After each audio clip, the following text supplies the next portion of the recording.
Jill, I'll be there for I'll respond.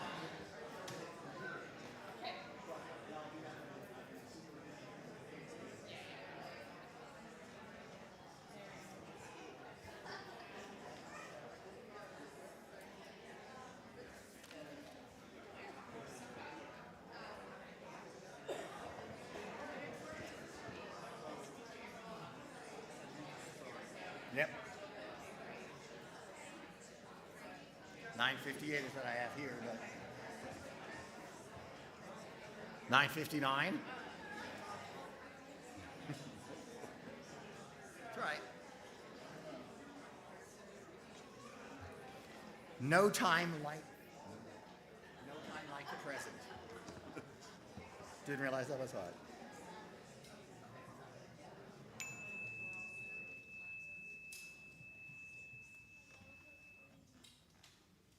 Good morning and welcome. We are so glad you're here. Those who are with us in physical presence and those who are watching us at home.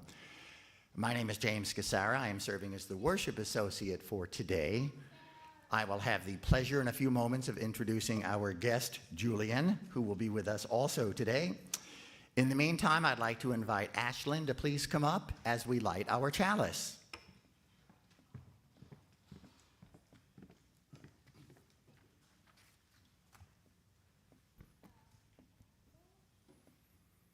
Each of us was created in the image of love.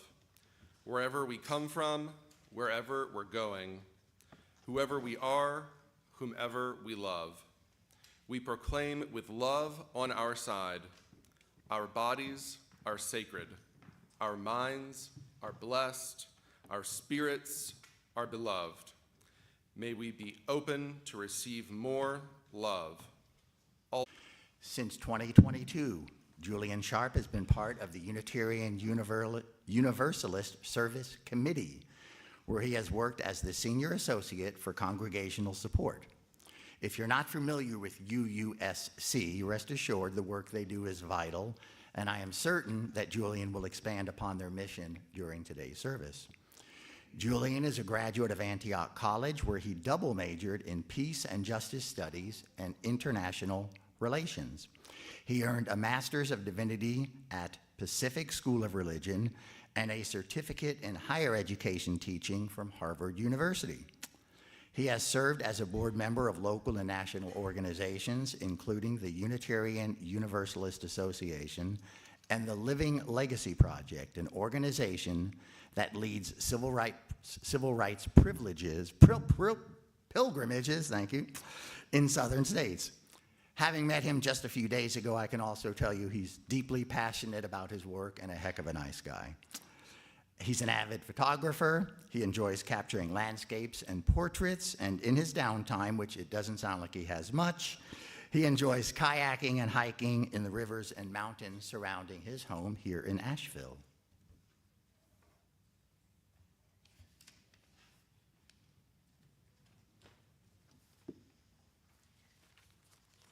Our children today are not part of our official service, so we will sing them out at this time. I would like... James, you skipped way ahead. What did I do, please? Prelude music. Prelude music. Thank you. Prelude music.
Thank you, Les. And now that I have an updated order of service, I also realize I jumped the gun a bit on the chalice lighting. My apologies. We shall do better. Les, would you like to introduce our hymn now at this time? Sure. Thank you. Please rise in body or spirit as you're able. We're singing hymn 1008. You know it.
Now is the time we will sing our children out.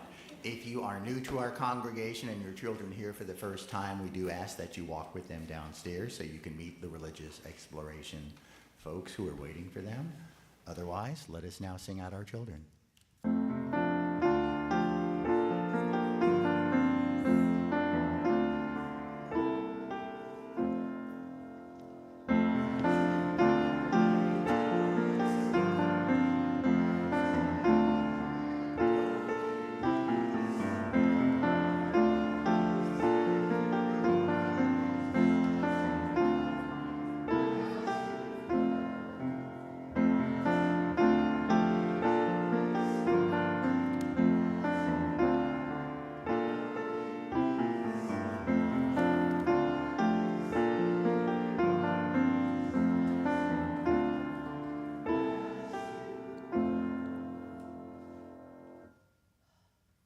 I'd like to offer the following prayer by Christian Green. Spirit of love and truth, help us to feel you in our breathing in and breathing out. Quiet our minds, even if only for a moment. Still our bodies, even if only for a moment.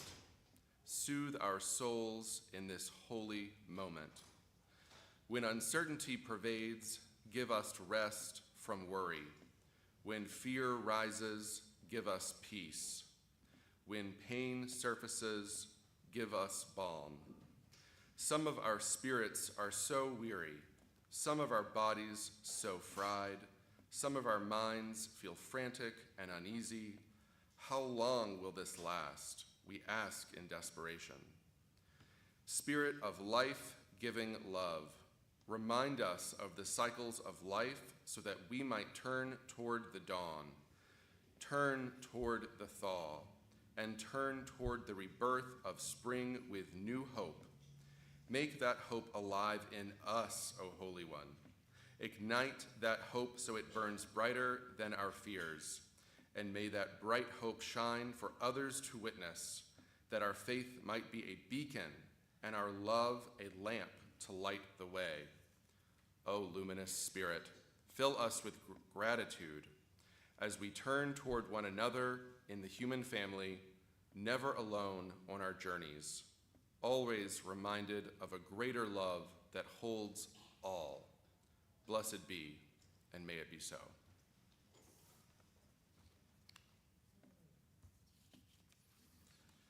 I invite you into a moment of silent reflection.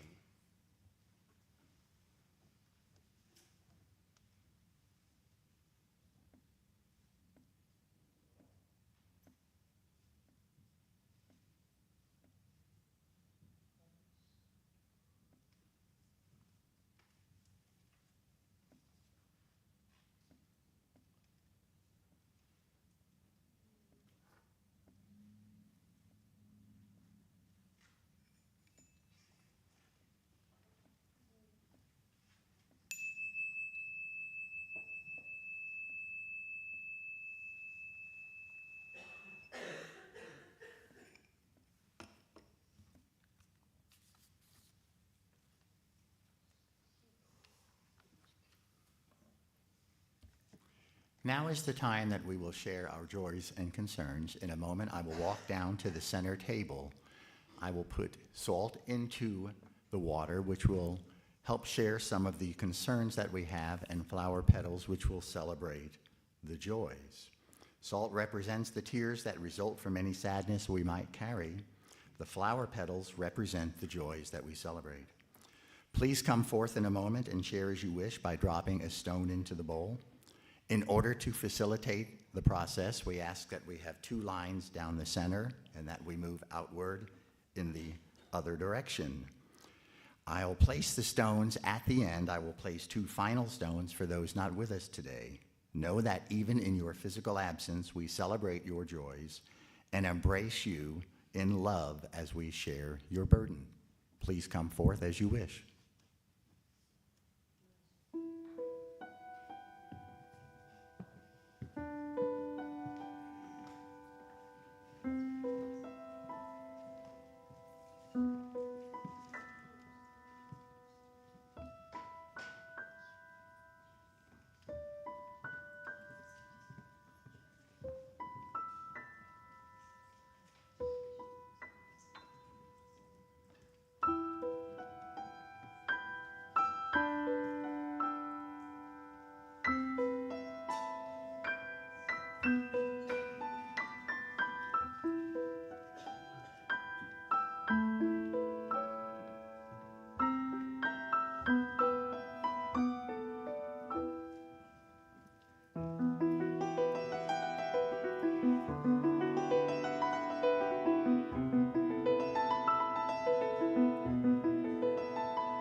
A few weeks ago, as I entered the kindergarten first grade wing of the school where I teach, I passed a trio of first graders sitting in the hallway waiting to be ushered into their classroom. As I did so, one of them said, "Mr. Cassara, what do you think God is?" Whoa, that's not a question I expected to start my day with. "That's a good one," I responded, trying to avoid any direct answer. "I bet if you asked 20 people, you'd get 20 different responses." "But what do you think?" one child persisted. "I'm really not sure," I answered with utmost honesty. "Well, I think he's," and she began to give her description of what she thought God was. "Well, I think God's a she," said the other child, and talked a bit about what she thought God was, and the third child said, "Well, I'm not really sure there is a God." And they all three smiled, they thanked me, and they went on to doing whatever deep conversations 6-year-olds have. Not a single argument. No insults were hurled, no fists were thrown, no lines were drawn, and no wars were declared. They kept right on being good friends. As we consider the ways today in which we individually and collectively strive for liberation, I think there's a pretty wonderful lesson to be learned from those three. May we all be so wise.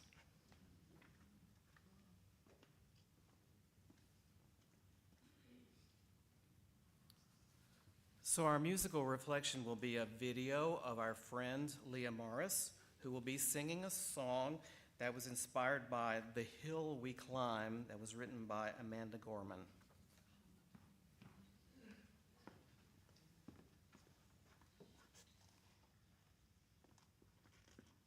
There is always a light when we are ready to see it. There is always a light when we are ready to be it, to see the light, to be the light, to raise our eyes in the dark of night, to climb this hill. Together we will. There is always a light in the dark. We are ready to see it. There is always a light in the dark. We are ready to be it, to see the light, to be the light, to raise our eyes in the dark of night and be a gift. Together we will. There is always a light. There is always a light. We are ready to see it. There is always a light. There is always in the dark. We are ready to be it, to see the light, to be the light, to raise our eyes in the dark of night and be a gift. Together we will. There is always light. There is always dark. There is always light. There is always dark. To see the light, to be the light, to raise our eyes in the dark of night and be a climb this hill. Together we will. There is always shine. There is always in the dark. There is always shine. There is always shine. Be the light.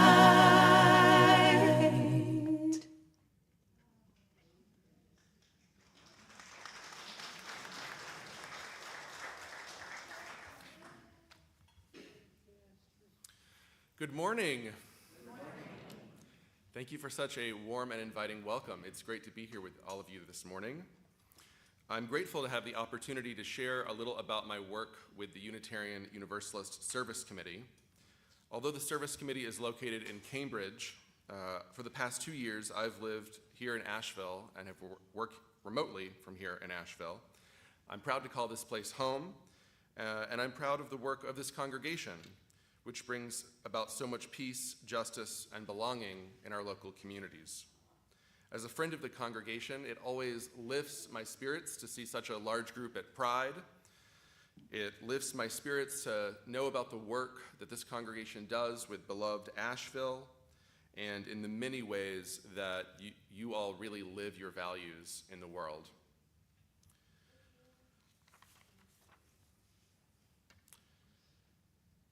I'm honored to be a part of a community that shows up, that responds to the call of injustice by expanding the welcoming table, by supporting a young Afghan family who has sought and now received asylum. It's an honor to be a part of a justice-filled community who is walking the walk. My work with the UU Service Committee is about just that, walking the walk, showing up for communities across the globe who are impacted by racism, sexism, homophobia, all kinds of overt and systemic racism and oppression. As a longtime Unitarian Universalist, I've long been familiar with the work of the Service Committee, since I think middle school was when we had our first Guest at Your Table program. It's a joy to combine my work in fundraising with a passion for education on human rights into a form of community ministry, as I call it, that is centered on growing support for an organization that does so much to advance human rights and challenge injustice. The Service Committee was founded in 1940 during the Second World War to rescue Jews, gays, political dissidents fleeing Nazi Germany. For over 80 years, we have supported those forced to flee their homes due to violence, corruption, ecological disaster, economic injustice, or the climate crisis. Although some folks think we are a part of the larger Unitarian Universalist Association, we are and have always been an independent, non-sectarian, non-governmental organization inspired by Unitarian Universalist values and the Universal Declaration of Human Rights. We work with grassroots partners around the world to advance human rights and social justice. Currently, we have over 50 partners in more than 20 countries.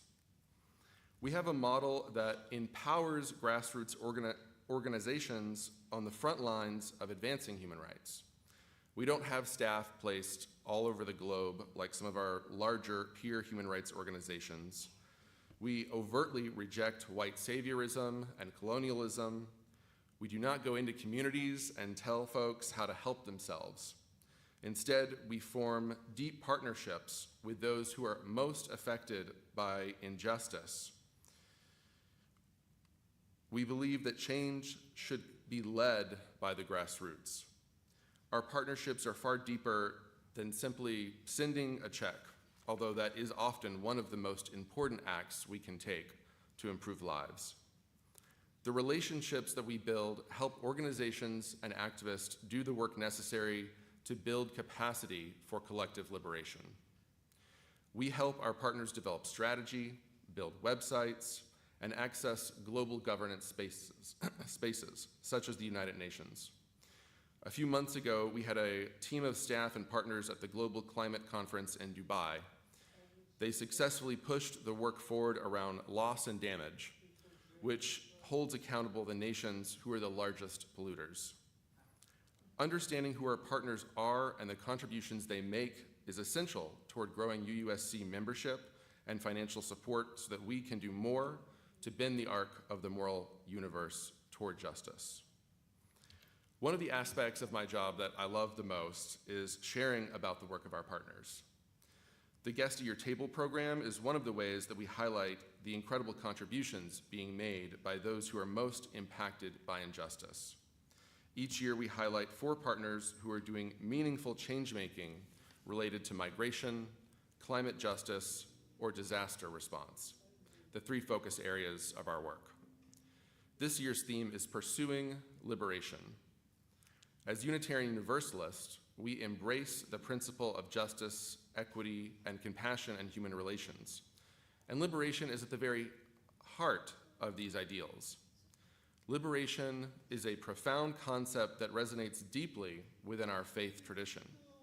It is about breaking free from the chains of oppression, whether they be physical, social, or spiritual. Liberation is the path to the full realization of our inherent worth and dignity as individuals and a collective. In our spiritual journey, we find inspiration from stories of liberation within various faith traditions. The liberation of the Israelites from slavery in Egypt, the quest for freedom in the civil rights movement, and the ongoing struggles of LGBTQ people are all examples of humanity's yearning for freedom and justice.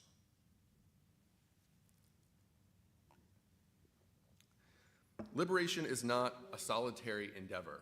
It is a collective one. We recognize that none of us are truly free until all of us are free. Our faith calls us to stand in solidarity with marginalized communities, to be allies in the struggles, and to work towards dismantling the systems that perpetuate oppression. This is what UUSC has done for over 80 years.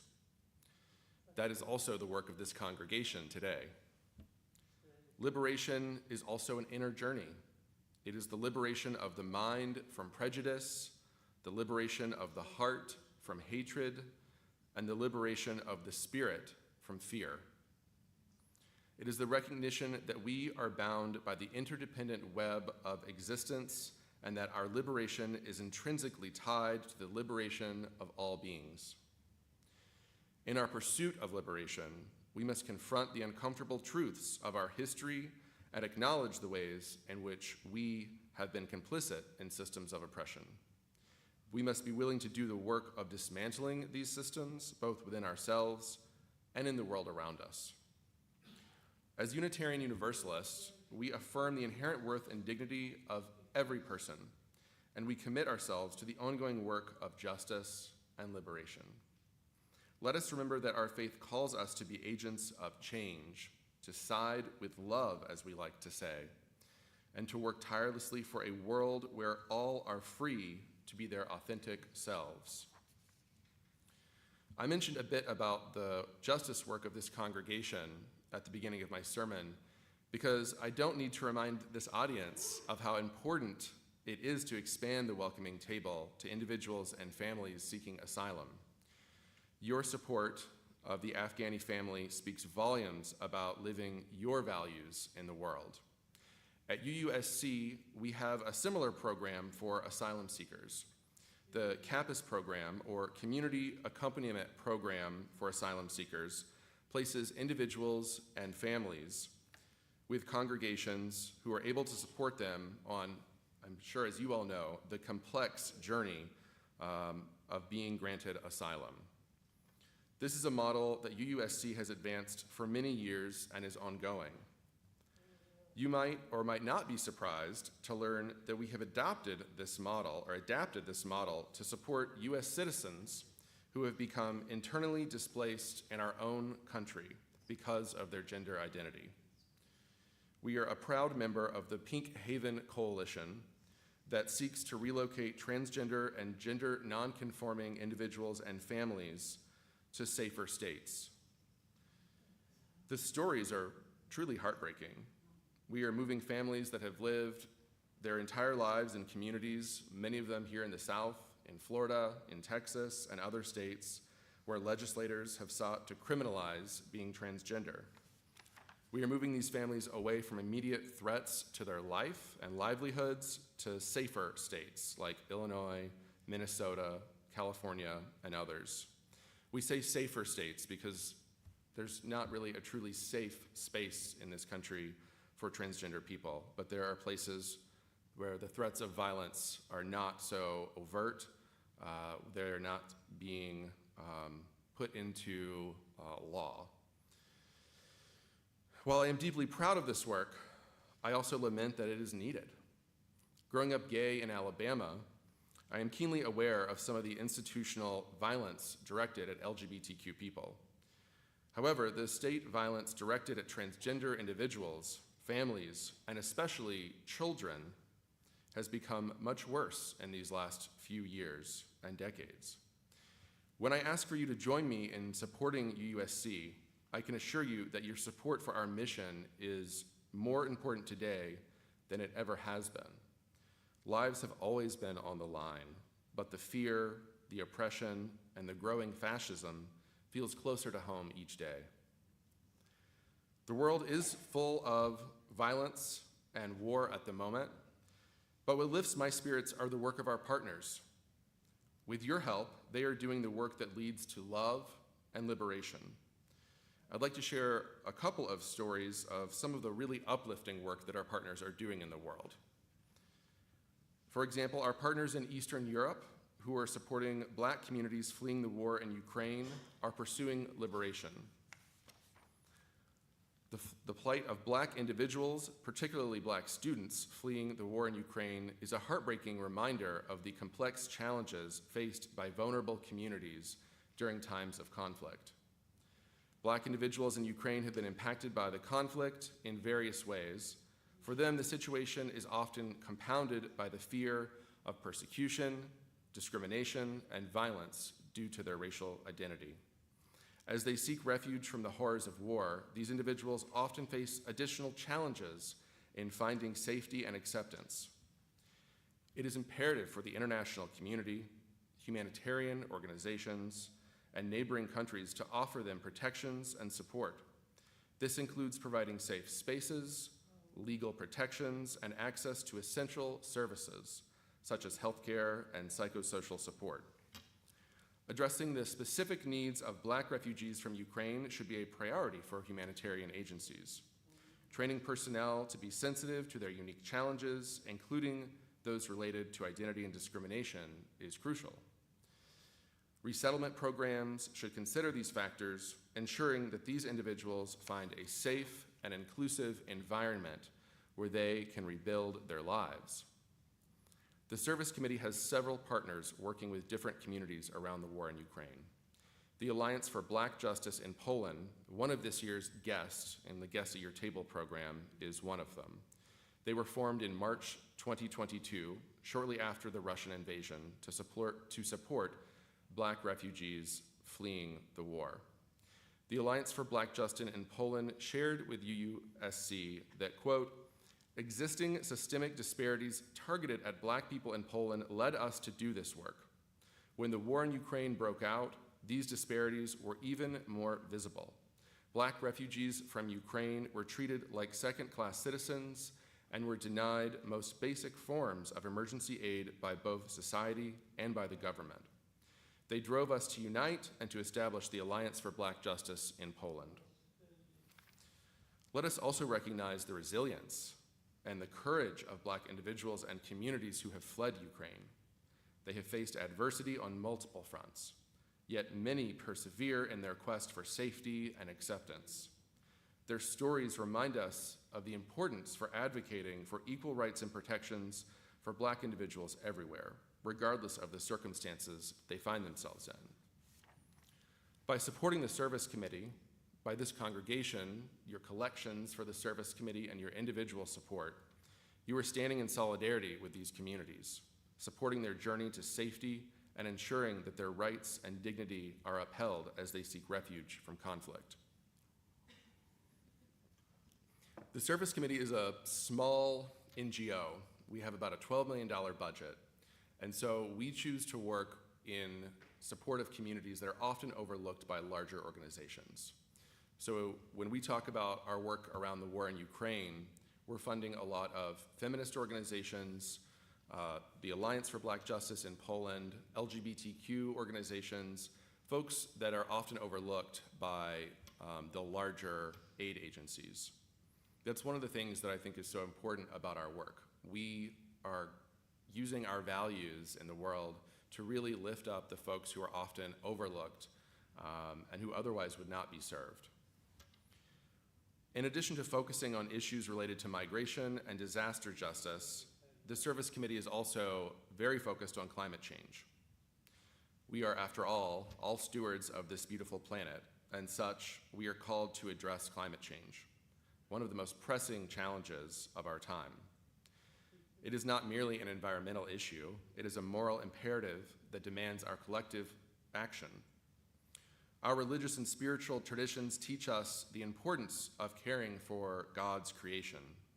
In Genesis, we are entrusted with the responsibility to be caretakers of the earth.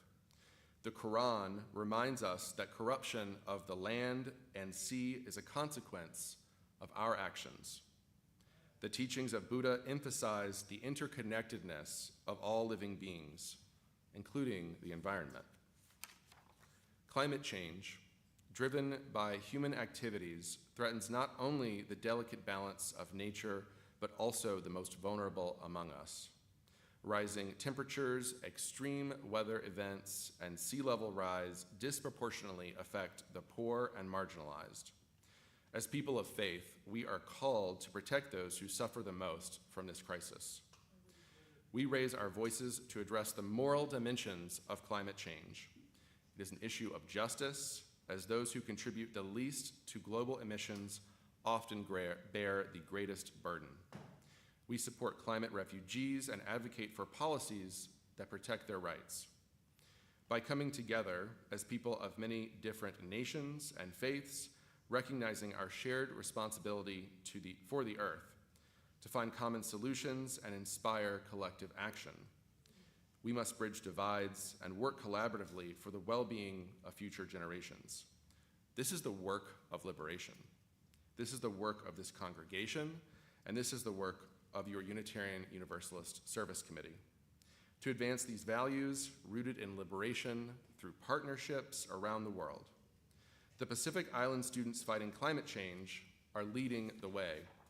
Our partner for the last several years, these young people have made incredible headway in bringing global attention to the Pacific Islands and what climate change is doing there. The people who live in places such as the Global South and the Pacific Islands contribute the least to this crisis. They have been living with the consequences of actions they did not take. Pacific Island students fighting climate change has been at the forefront of the effort to bring more youth into the climate justice movement. Emphasizing youth involvement, they have a vision to, quote, live with dignity and without fear of climate change denying us and our children of that freedom. Through hard work and dedication, the organization was instrumental in leading the United Nations General Assembly to adopt a unanimous resolution calling for an advisory opinion from the International Court of Justice on climate change and human rights. This is a significant victory, as an advisory opinion will set a global precedent for how larger climate change-inducing nations should address the climate crisis in a way that is equitable. It's also significant that this organization, Pacific Island Students Fighting Climate Change, was what we call a first funder by UUSC.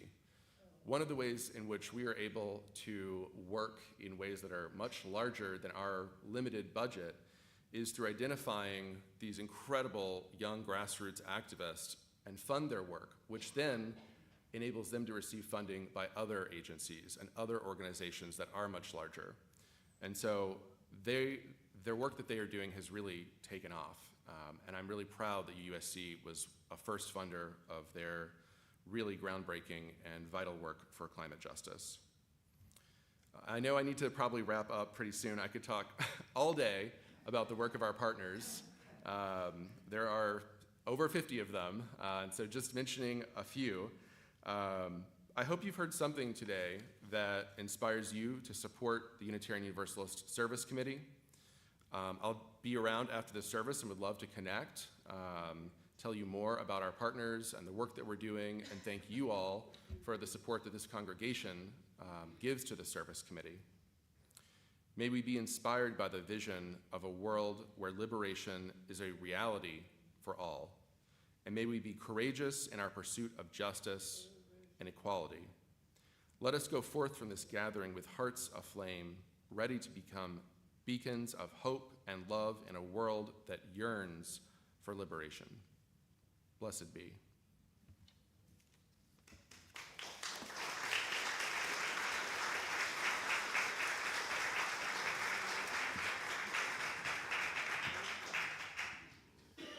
Please rise in body and spirit, as you will, and sing Building a New Way.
be seated.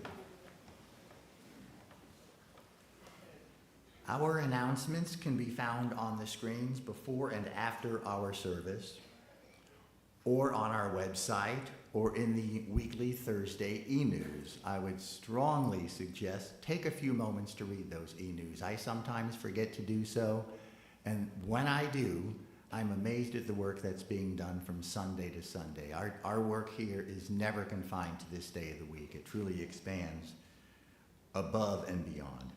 If you're not receiving the weekly newsletter, please see one of our ushers, myself, or the welcome table after the service, and we'll be sure that we can get you the information and hook you up for that. Now is one of my favorite times of the service, when we get to welcome visitors. If you are with us for the first time, returning after an extended absence, or perhaps you haven't yet felt emboldened to introduce yourself, we are truly delighted that you're here.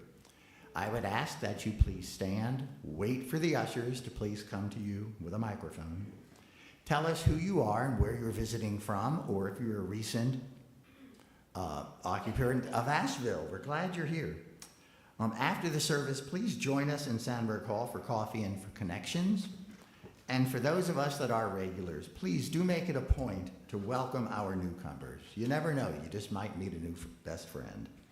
If you are visiting with us for the first time, would you please stand and introduce yourself?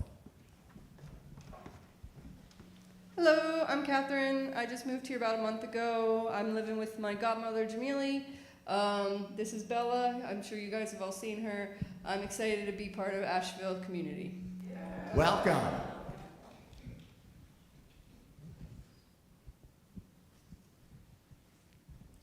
Hi, everyone. My name is Paul. I just moved from Baltimore to Asheville this week, and I'm not new to UU, but I'm excited to be here. I'm happy you're all here. Yeah. Thanks. And welcome.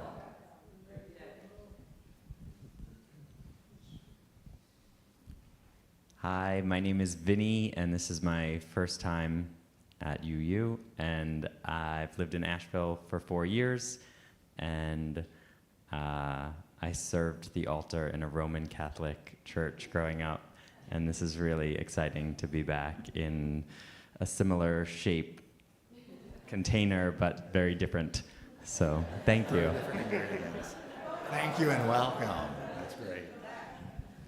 Hi, my name is Jody Malloy, and this is my husband, Chuck.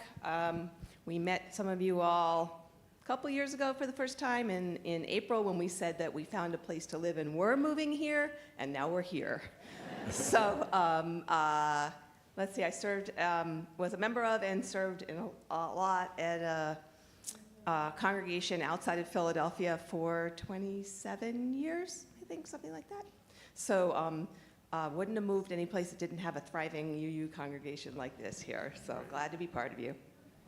Welcome. Yeah, we shall. Easy now. Easy. Not right away. Hello, my name is Angela. I will in September be here 2 years, coming from Birmingham, but I'm originally from Seattle. I have not been inside of a church since I don't know when. Methodism runs in my family. I've been to a few Catholic services, and I've been to 2 Universalist services, and that was 25 years ago, and I never forgot about it. So I'm glad to be here. Welcome. Are there any others? Well, you can see why that's one of my favorite parts of the service. I just love it. So the work of the congregation is dependent on the support of the time, talent, and treasure that each of us gives. It is with deep gratitude that the offering will now be taken. If you are a visitor, please feel free to let the basket pass you by. Your presence is a gift to us, and this service is our gift to you. I'll also make brief mention of our community plate for this month. It is Prison Books, an organization that strives to place meaningful literature and books into the hands of those that are incarcerated. During the month, we will split 50-50 any of the money that is offered up on the Sunday service. So please consider Prison Books as you give generously. The offering will now be taken.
the next music.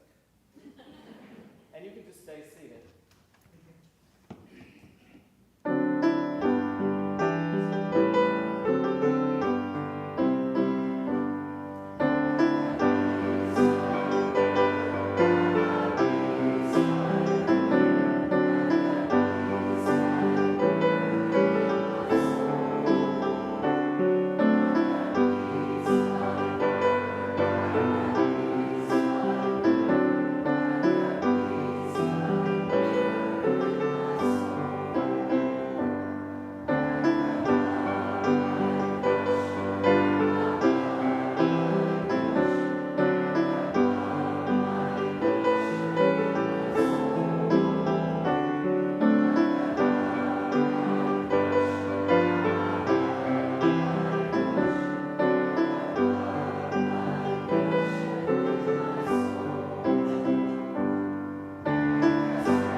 Love holds you.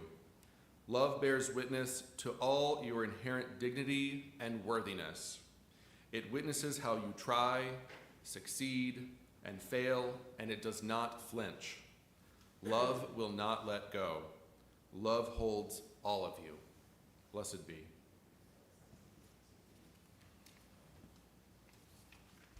And now we'll sing our closing song.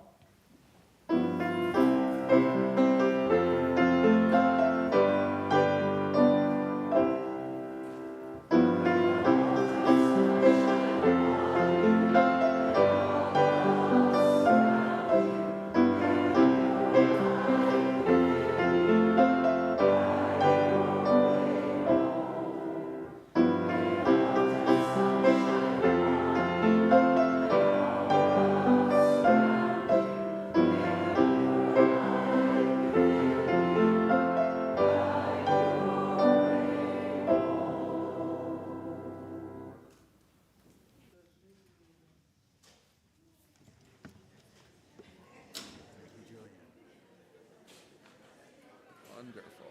They go over and apologize to my friend Les. Oh, I don't think that's necessary. Oh, I know. Thank you so much. Oh, you are so welcome. was such a You know, pleasure. lately I've told people when I do Wordle that I've had really crappy starts and strong finishes, and that's almost a metaphor for today. Give you some more water. Oh, sure. Thank you. No, I it's think a this is pleasure. I think this is a vortex of thirst right here. If you want to go to the hallway, we can greet Okay, folks great. on the way out. Hi, Karen. So I'll take care of that. Okay, thank you. Karen, are you in a hurry?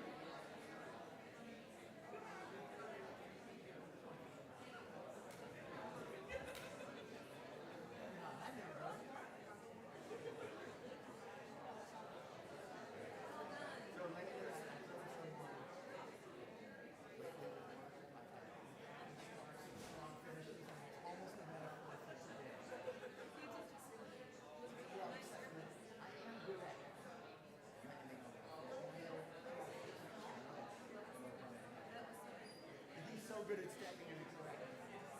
I'm